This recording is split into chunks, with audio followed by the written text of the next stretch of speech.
예, 제가 위에 걸 입어야 되는데 더워서 입지 않겠습니다. 양해를 해주시기 바랍니다.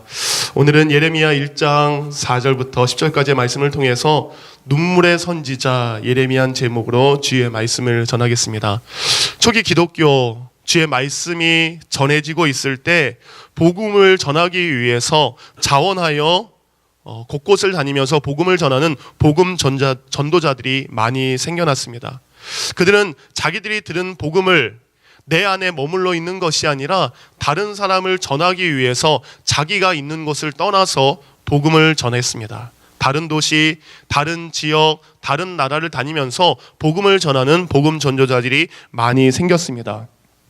그런데 문제가 생겼어요. 어떤 문제냐면 이 복음 전도의 삶은 무엇입니까? 예수 그리스도의 복음을 전하는 것이 그들의 사명이요, 그들의 첫 번째 목적이 되어야 됩니다. 근데 그것이 아니라 그것이 자기의 생계와 그리고 자기의 명예를 위해 하는 일들이 점점 생겨났다는 겁니다. 곧 다른 말로 하면 참 제자들 중에 거짓 제자들이 생겨서 그 거짓 제자들이 곳곳을 다니면서 내가 사도입니다, 내가 제자입니다, 당신은 나를 섬겨야 됩니다, 당신은 나를 귀하게 여겨야 됩니다 라는 일들이 곳곳에서 문제로 발생했습니다. 이런 문제가 발생한 것 때문에 초기 기독교 문서 중, 그러니까 2세기죠. 200년이 되기 전에 디다케라는 헬라어로 가르치다라는 뜻입니다. 그 디다케 문서에 이런 거짓 제자와 참 제자를 구분하는 방법에 대해서 이렇게 그 옛날 문서에 소개되어 있습니다. 여러분에게 오는 모든 사도는 마치 주님처럼 영접해야 합니다. 그러나 그는 하루만 머물러야 합니다. 그렇지만 필요하다면 이틀을 머물러도 됩니다. 만약 사흘을 머물면 그는 거짓 예언자입니다. 그리고 사도가 떠날 때 다른 곳에 유숙할 때까지 필요한 빵 외에 다른 것은 받지 말아야 됩니다. 만일 돈을 요구한다면 그는 거짓 예언자입니다. 많은 거짓 교사들, 거짓 목회자들, 거짓 선지자들이 생기면서 많은 문서와 그리고 그 기록에 참 목자와 거짓 목자를 구별하는 일들이 생겼다는 겁니다. 그러면서 디다케란 이 책에서 가짜와 진짜를 구별하는 일들을 우리에게 가르쳐 주고 있습니다. 근데 이런 거짓 선지자들은 신약 시대에만 있었던 것이 아닙니다. 우리가 구약 성경을 보아도 구약에 거짓 선지자들이 나옵니다. 민수기 22장에 보면 당시 모압의 왕 발락이라는 왕이 있었어요. 발락이라는 왕이 있었습니다. 근데 이 발락이라는 왕이 이스라엘 백성들이 이제 애굽에 나와서 가나안 땅을 들어가는데 그들의 존재에 대해서 위협감을 느낍니다. 그래서 그 당시 유명하다는, 용하다는 하나님의 선지자라는 한 사람이 있었습니다. 그 사람은 발람이라는 사람입니다. 그래서 이 발락이라는 왕이 발람이라는 선지자를 데리고 와서 내가 당신에게 당신 집과 당신 방에 금은보화로 가득 찰 정도로 돈을 줄 테니 당신은 지나가는 이스라엘 백성들을 향해서 저주하십시오. 당신이 저주한다면 내가 이 모든 돈을 그리고 명예를 당신에게 주겠습니다. 여러 가지 중간에 과정이 있지만 어쨌든 그는 나귀를 타고 가게 되다가 하나님의 천사가 나귀 앞에 나타나서 어떻습니까? 칼을 들고 죽이려는 그 모습에 나귀가 말을 하죠. 근데 결국은 어떻게 됩니까? 민수기 31장에 보면 발락은 스스로 하나님의 선지자요 하나님의 말씀을 전했던 사람이지만 31장 8절에 보면 모압 왕 발락과 함께 그리고 발람 선지자는 하나님에 의해서 그리고 하나님의 백성들에 의해서 칼로 죽임을 당하게 됩니다. 미가서 3장 5절에는 또 이렇게 거짓 선지자들에 대해서 이야기하고 있습니다.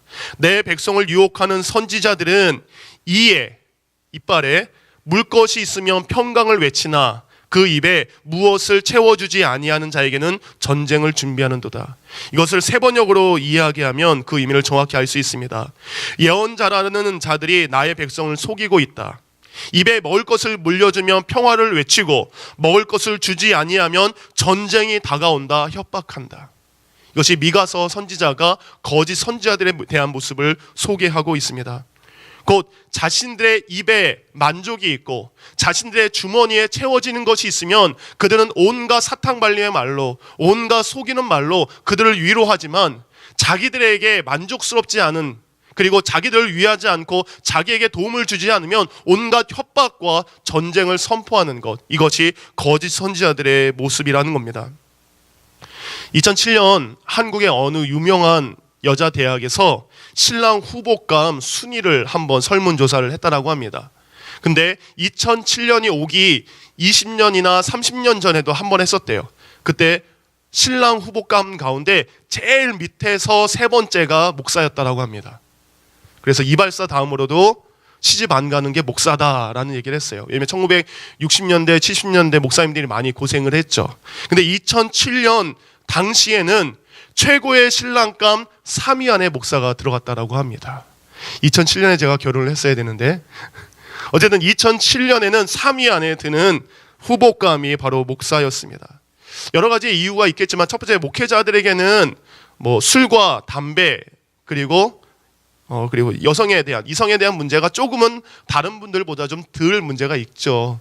그렇고 그 문제만 있는 것이 아니라 그들이 사모로서 소명을 받아서 목회자들과 결혼한 것이 아니라 1990년대, 80년대 이전에는 목회자는 가난하게 살아야 되고 청빈하게 살아야 되고 힘들게 살아야 되고 어렵게 살아야 되는 게 참된 목자상의 한 부분이었습니다.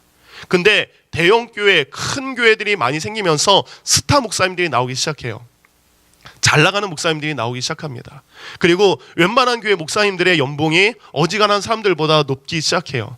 그래서 대학생들, 특히 여대생 눈에는 착하고 술, 담배 안 하고 그리고 부와 명예를 같이 얻을 수 있는 직업이 뭡니까? 사모라는 직업이 된 거예요. 그래서 2007년 당시에는 목회자랑 결혼하는 게 3위였다라고 합니다. 저희 아내가 이걸 알아야 되는데 모르고 있습니다. 근데 이것은 무엇입니까? 목회자의 성공을 바라보면서 목회자의 영광만을 바라보면서 따라가는 일들이 옛날이나 지금이나 있다는 겁니다. 어느 시대나 구약시대나 신약시대나 지금도 늘 우리의 주위에는 참된 것을 전하는 참된 목회자가 있는 반면에 여전히 거짓을 말하고 자기의 유익을 위해서 자기의 만족을 위해서 신앙생활하는, 그것을 이용하는 또한 목회자들도 있다는 겁니다. 저는 여러분에게 참된 선지자, 참된 목회자, 참된 믿음의 사람 한 사람을 소개시켜 드리길 원합니다. 오늘 성경의 제목과 같이 그를 부를 때 우리는 눈물의 선지자라고 이야기합니다. 그는 하나님께 나아가서 늘 웁니다.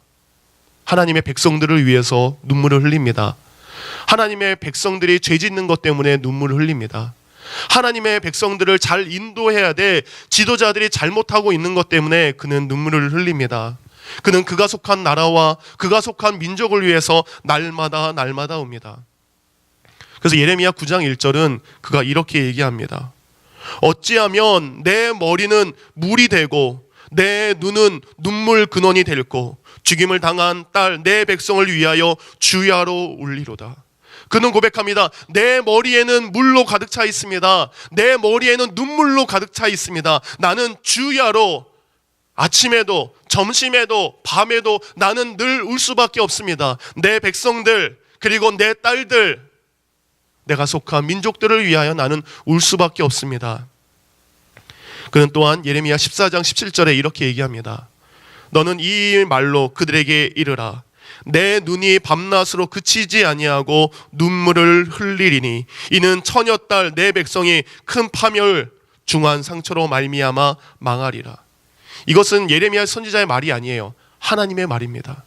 성경은 하나님의 눈물에 대해서 예레미야를 통해서 기록하고 있어요. 내 눈이 밤낮으로 그치지 않고 눈물을 흘리리라. 예레미야는 지금 무엇을 봅니까? 하나님이 눈물을 흘리는 것, 하나님조차도 눈물을 흘릴 수밖에 없는 그 현실을 예레미야는 바라보면서 하나님도 우시고 그리고 예레미야도 같이 울고 있습니다. 이런 예레미야의 이름의 뜻은 여호와께서 세우시다라는 뜻을 그는 가지고 있습니다. 그는 제사장의 후손이에요.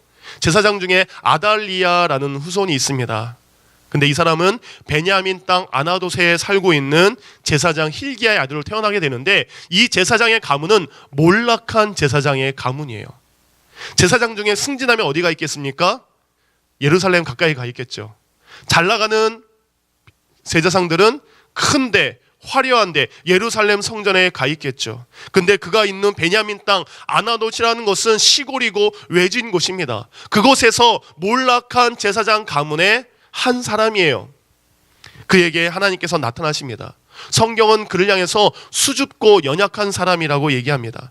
왜냐하면 하나님께서 그에게 나타나셔서 1장 5절에 그를 부르시죠. 내가 너를 모태에 짓기 전에 너를 선택하고 내가 태어나기 전에 너를 거룩하게 구별하여 문민족에게 보낼 예언자로 세웠다.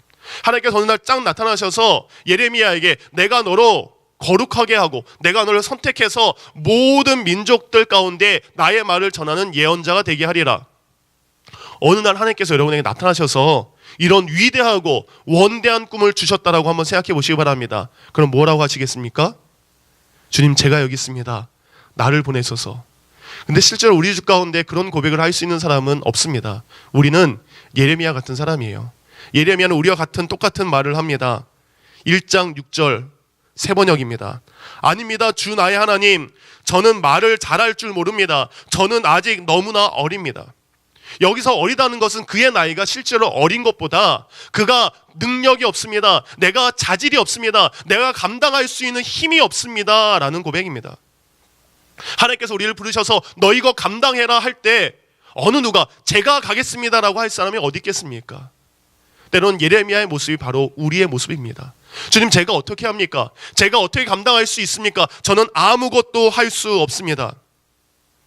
네, 그도 그럴 것이 하나님께서 예레미야를 부르셔서 감당해야 될 일은 죄짓고 있는 왕, 하나님을 떠난 백성들, 하나님을 무시하고 있는 제사장들한테 무슨 소리 해야 됩니까?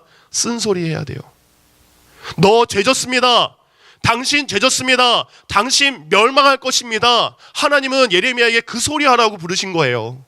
그러면 가서 제사장들과 얘기해야 됩니다. 자기보다 좋은, 자기보다 뛰어난 제사장들, 자기보다 높은 직책에 있는 사람들, 자기보다 많이 배운 사람들, 그 사람들에 가서 말해야 됩니다. 당신 죄 짓고 있습니다. 그들에게 쓴소리, 그들이 듣기 싫어하는 소리를 해야 됩니다. 그러기에 그는 겁나죠. 제가 어떻게 말할 수 있습니까? 저는 머리에 든 것도 없습니다. 많이 배우지도 못했습니다. 감당할 수 있는 능력이 없습니다. 오히려 저는 웃음과 조롱거리가 될 수밖에 없습니다. 그것이 예레미야의 마음이고 그것이 우리의 마음이기도 할 것입니다. 근데 이런 연약한 예레미야에게 하나님께서는 이렇게 7절에 말씀해 주고 계십니다. 주께서 나에게 말씀하셨다. 너는 아직 너무 어리다고 하지 말아라. 내가 너를 누구에게 보내든지 너는 그에게 가고 내가 너에게 무슨 명을 내리든지 너는 그대로 말하여라. 너는 그런 사람들을 두려워하지 말아라.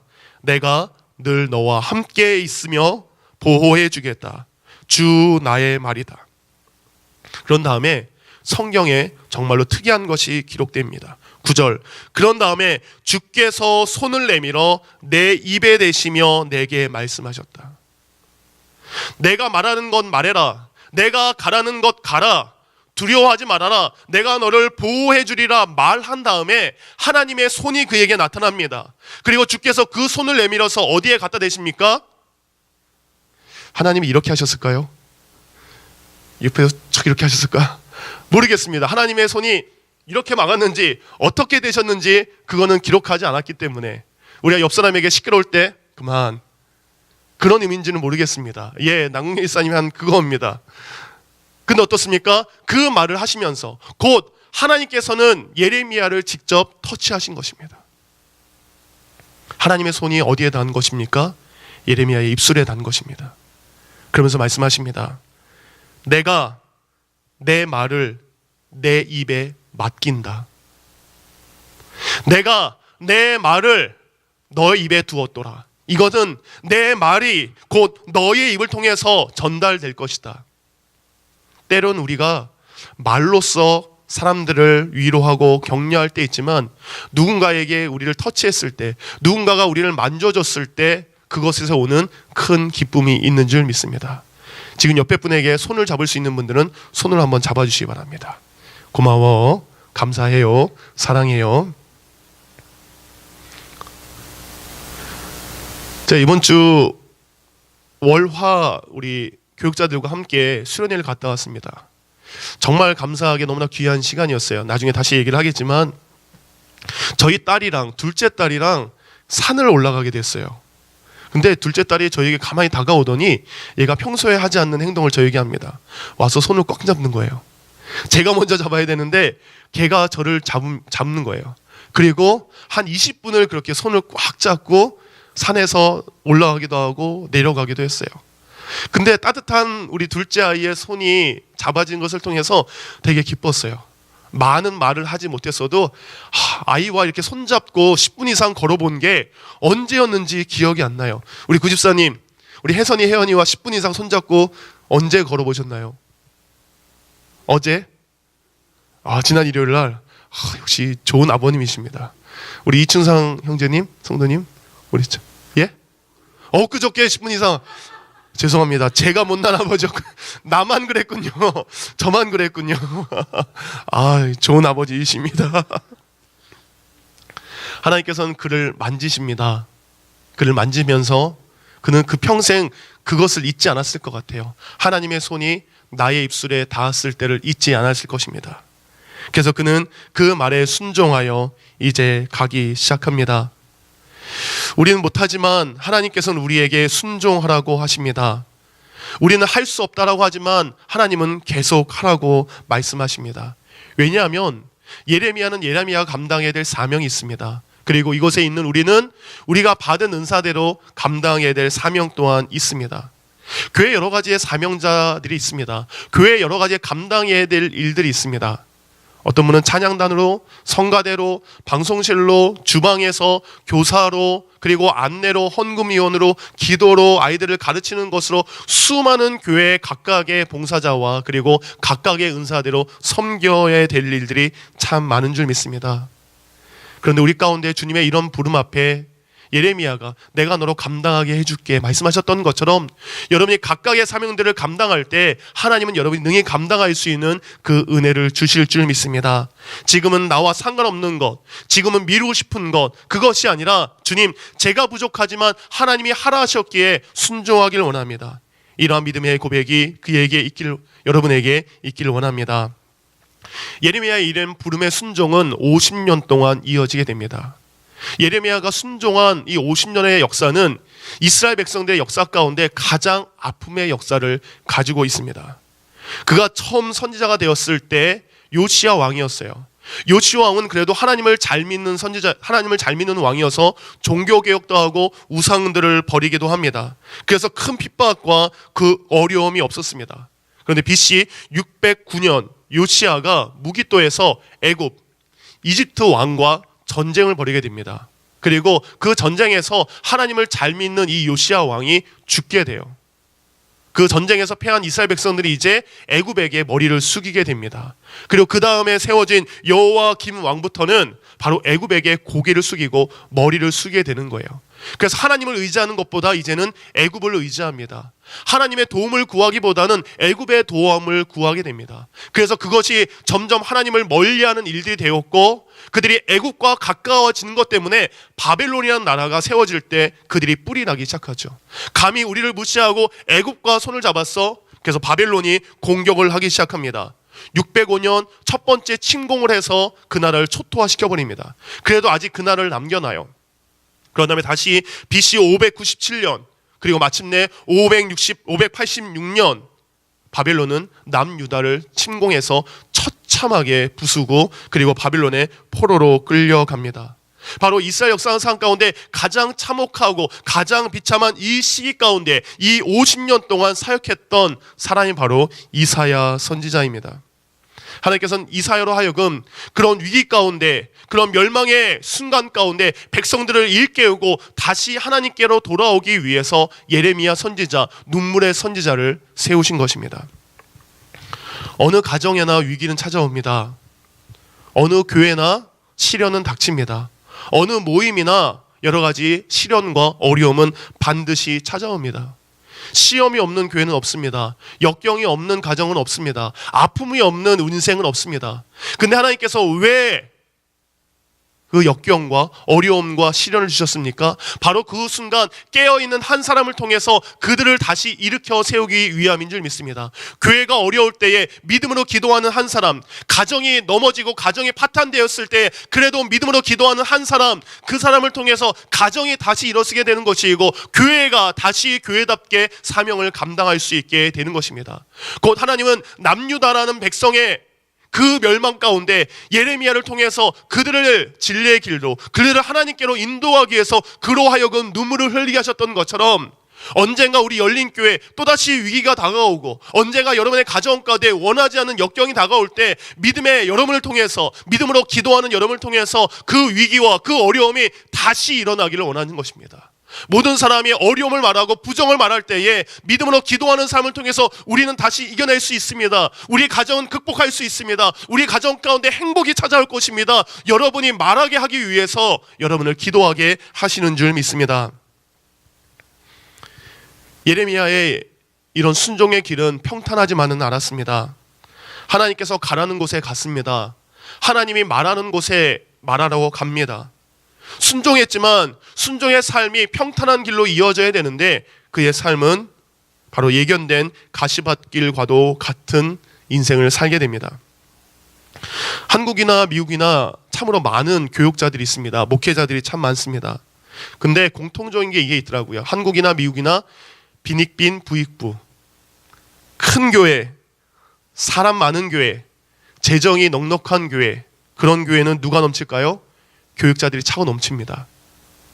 개척교회, 작은 교회, 일꾼이 없는 교회, 그리고 재정이 없는 교회, 그 교회는 성도님들도 별로 없지만 교육자들도 가지 않으려고 합니다. 사례비도 많이 주고 성도들이 많이 계셔서 섬김을 받는 자리에는 교육자들이 가려고 하지만 적은 사례비를 받으면서 묵묵히 주의 길을 감당해야 될 어려운 교회, 그 교회에 목회자들이 참으로 적은 것을 봅니다. 그런 면에 있어서 제가 저희 교육자들은 참 감사해요. 저희 교회는 저희 교육자 전도사님들한테 다 가정이 있으신 분들이에요. 애가 둘, 애가 셋, 그리고 하나. 각각 가정을 이룬 교육자들이지만 저희 교회가 다른 교회처럼 충분하게 사례를 드리지 못합니다. 그럼에도 불구하고 처음에 제가 교육자들을 저희 교회로 모실 때는 청년부만 맡아주세요. 유스만 맡아주세요. 예꿈 주일학교만 맡아주세요 라고 제가 모셔왔어요. 근데 어느 순간 그분들의 사역이 점점 늘어나고 있습니다. 이거 하시는 분이 저것도 하셔야 됩니다. 저거 하시는 분이 이것도 하셔야 됩니다. 어른들이 나무 베며 치울 때는 같이 달려들어서 나무도 치우고 그리고 배너도 달고 전기공사도 해야 되고 온갖 일들을 감당해야 됩니다. 그런데 하나님께서 그들로 하여금, 우리 교육자들로 하여금 그것을 감당할 수 있는 마음을 주셨어요. 월요일과 화요일 교육자 수련을 하면서 다음날 새벽 4시까지 얘기를 했습니다. 우리 성도님들의 흉은 절대 안 받습니다. 우리들 얘기만 했습니다. 자기들의 신앙 간증과 신앙 고백과 그리고 목회자인 담임 목사인 저에게 바라는 것, 저 또한 우리 교육자들에게 바라는 것, 서들의 삶과 서로의 마음을 나눌 수 있는 정말 따뜻한 시간이었어요. 제가 실은 담임 목회자가 된 다음에 제가 생긴 게 있어요. 뭐였냐면 이리저리 눈치 보는 겁니다. 내가 여기서 편히 앉아도 되나? 내가 여기서 무장해도 되나? 막 이거 한번 풀어헤쳐도 되나? 이게 상황을 보고 사람들을 본 다음에 그렇게 제가 좀 긴장을 하게 돼요. 항상 긴장을 하게 됩니다. 근데 이번 월요일, 화요일 우리 전도사님들, 사모님들 같이 있는데 제가 무장해제했습니다. 생각해보니까 아무런 눈치도 안 보고 아무런 생각도 안 하고 내가 하고 싶은 말, 아마 방구가 나왔으면 방구도 낄 수 있는 상황이었을 것입니다. 마음을 나누면서 하나님 감사합니다. 이런 교육자들을 저에게 보내주셔서 감사합니다. 주의 길을 간다는 것은 넉넉하지 않고 주의 길을 간다는 것은 영광의 자리도 아닙니다. 그럼에도 불구하고 저와 함께하고 있는 우리 교육자들에게 너무너무 제가 감사합니다. 이런 주의 일을 감당하는 예레미야에게 위기는 찾아옵니다. 하나님이 하라고 해서 했고 하나님이 전하라고 해서 전했는데 예레미야 20장 7절에 보니까 그는 이렇게 하나님 앞에 탄식합니다. 주님, 주께서 나를 속이셨으므로 내가 주께 속았나이다. 주께서는 나보다 더 강하셔서 나를 이기셨으므로 내가 조롱거리가 되니 사람들이 날마다 나를 조롱합니다. 내가 입을 열어 말할 때마다 폭력을 고발하고 파멸을 외치니 주의 말씀 때문에 나는 날마다 치욕과 모욕거리가 됩니다. 이제는 주님을 말하지 않겠습니다. 다시는 주의 이름으로 외치지 않겠습니다 하고 결심하여 보지만 그때마다 주의 말씀이 나의 심장 속에서 불처럼 타올라 뼛속까지 타들어가니 나는 견디다 못해 그만 항복하고 맙니다. 하나님이 전하는 대로 전했지만 그는 여전히 조롱거리가 됩니다. 여전히 사람들이 그를 미워합니다. 하나님, 제가 더 이상은 못하겠습니다. 더 이상은 할 수 없습니다. 포기합니다. 말하지 않겠습니다. 그는 그렇게도 하나님 앞에 원망하고 그렇게 하나님 앞에 탄식합니다. 그렇지만 그런 탄식 후에, 그런 포기 뒤에 그에게 찾아오는 것은 무엇입니까? 그때마다 주의 말씀이 내 심장 속에서 불처럼 타올라서 뼛속까지 타오르니 내가 주의 말씀을 전하지 않고는, 내가 주의 말씀대로 살지 않고는 내가 견딜 수 없어 그만 항복합니다. 주의 복음을 전한다고 다 행복한 일이 생기는 것은 아닙니다. 주의 말씀대로 산다고 해서 모든 것이 우리의 뜻대로 이루어지지 않습니다. 설교 전에 예전에 애틀란타에서 같이 공부하고 사역했던 여자 전도사님과 통화를 하게 되었습니다. 통화를 하다 보니까 사역 때문에 정말 많이 지쳐 계시고 정말 많이 힘들어서 교회를 떠날까 말까 그런 고민을 하시더라고요. 그러면서 그런 얘기를 했습니다. 목사님과의 관계에 있어서 힘들면 주님 바라보시기 바랍니다. 목사님을 위해서 사역하는 것도 아니고, 그리고 성도님들 위해서 사역하는 것도 아니고 하나님을 위해서 사역하시는 겁니다. 전도사님은 그것을 감당할 수 있는 충분한 은혜를 받았고 하나님의 사랑을 받고 계십니다. 견디십시오.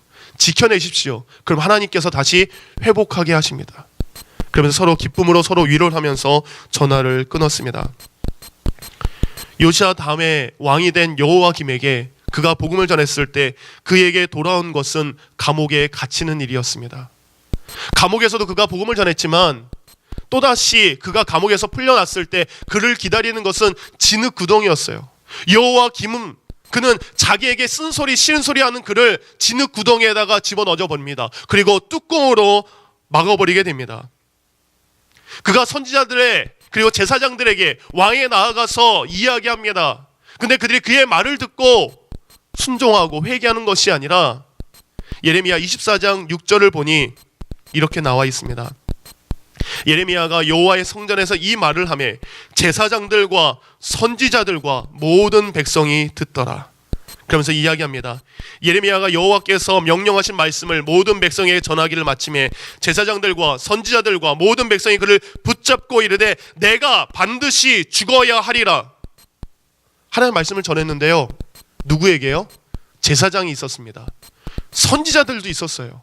하나님의 백성들도 그 가운데 들었습니다. 그러면 하나님의 말씀을 전한 그를 회개하고 우리가 잘못했습니다라고 해야 되지만 들은 수많은 사람들은 예레미야를 죽이고자 했습니다.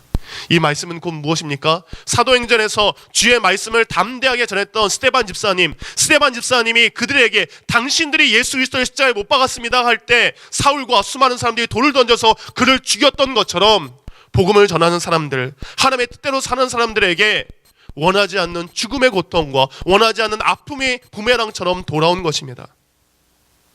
그럼에도 불구하고 그는 여전히 눈물을 흘립니다.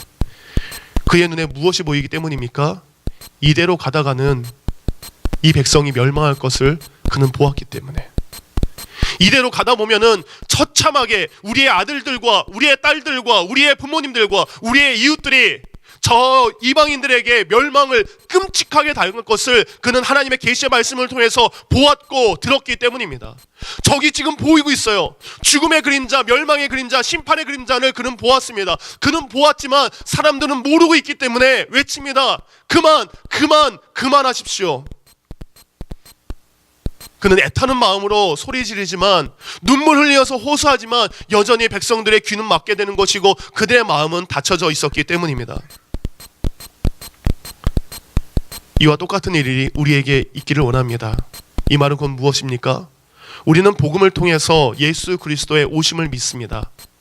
곧 이것은 무엇입니까? 예수님께서 나의 죄를 위해서 이 땅에 오신 것을 내가 믿습니다.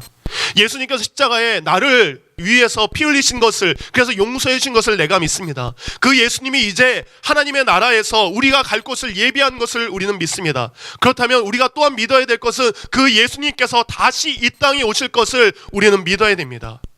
예수님께서 이 땅에 다시 오시는 것은 무엇입니까? 믿는 자에게는 구원과 축복과 기쁨과 영광의 날이지만 믿지 않는 자들에게는 자들의 심판과 멸망과 저주의 날이고 지옥으로 떨어지는 날이기 때문입니다. 언제 오실지 모릅니다. 우리는 언제 그때가 임할지는 알지 못합니다. 그렇지만 우리는 반드시 압니다. 그 날이 온다라는 것을, 그 멸망의 날이 온다는 것을 우리는 반드시 알기 때문에 복음 전도자들은 외칠 수밖에 없습니다. 곧 예수님이 오시는데 당신 예수님 믿지 않으면 지옥 갑니다. 곧 예수님 오시는데 당신 예수 그리스도를 구세주 영접하지 않으면 지옥에 갈 수밖에 없습니다. 그것이 복음 전도자들의 마음이고 그것이 눈물을 흘리는 바로 우리의 마음이 되어야 될 줄 믿습니다. 예수님을 믿고 죄 사함을 받아 구원을 받으시기 바랍니다. 이것은 예레미야의 외침이면서 또한 예수 그리스도의 재림을 기다리는 우리의 외침이 되어야 될 줄 믿습니다. 예레미야 33장 2절 3절은 이렇게 얘기하십니다. 이를 행하시는 여호와, 그것을 만들어 성취하시는 여호와. 재림은 반드시 성취될 수밖에 없습니다. 그 재림의 때에 내가 사랑하는 그 영혼, 내가 주님 앞에 인도해야 될 그 영혼, 늦지 않게, 때에 늦지 않게 바로 그분들을 주님께로 인도하시기 바랍니다. 필요하다면 그를 위하여 더욱더 낮아지시기 바랍니다. 필요하다면 그분들을 위해서 더욱더 많은 눈물을 흘리시기 바랍니다. 그 영혼을 주님께로 인도하기 위해서라면 더욱더 많이 눈물을 흘리시고 더욱더 많이 헌신하시기 바랍니다. 그래서 주님의 재림이 오기 전까지 그 영혼을 구원할 수 있는 귀한 우리 열린교회 성도님들이 되기를 원합니다. 이제는 여러분 자신을 위해서 눈물을 흘리지 마시고 다른 영혼을 위해서, 다른 영혼을 구원하기 위해서 눈물 흘릴 수 있는 귀한 성도님들 되기를 예수님의 이름으로 축원합니다. 이 시간 잠시 기도하겠습니다. 오늘은 여선교회에 원래 기도회가 있습니다. 마지막 기도 이것입니다. 주님, 내가 영혼 구원, 내가 주님께 인도해야 될 영혼이 누구인지 알게 하여 주시옵소서. 주님, 내 눈에 눈물이 고이길 원합니다. 내 눈에 다른 영혼 때문에 아파할 수 있는 마음이 있기를 원합니다. 눈물의 선지자 예레미야, 그는 구원받았지만 구원받지 못한 자들 때문에 그는 아파했던 사람입니다. 주님, 예레미야의 마음을 저에게 허락하여 주시옵소서. 내가 주님께 인도해야 될 믿지 않는 나의 자녀, 믿지 않는 나의 부모님들, 믿지 않는 나의 이웃들, 믿지 않는 직장 동료들, 주님, 그들을 주님께로 인도하기 위해서 눈물을 흘리길 원합니다. 이러한 기도의 제목을 가지고 주님 앞에 나아갑니다.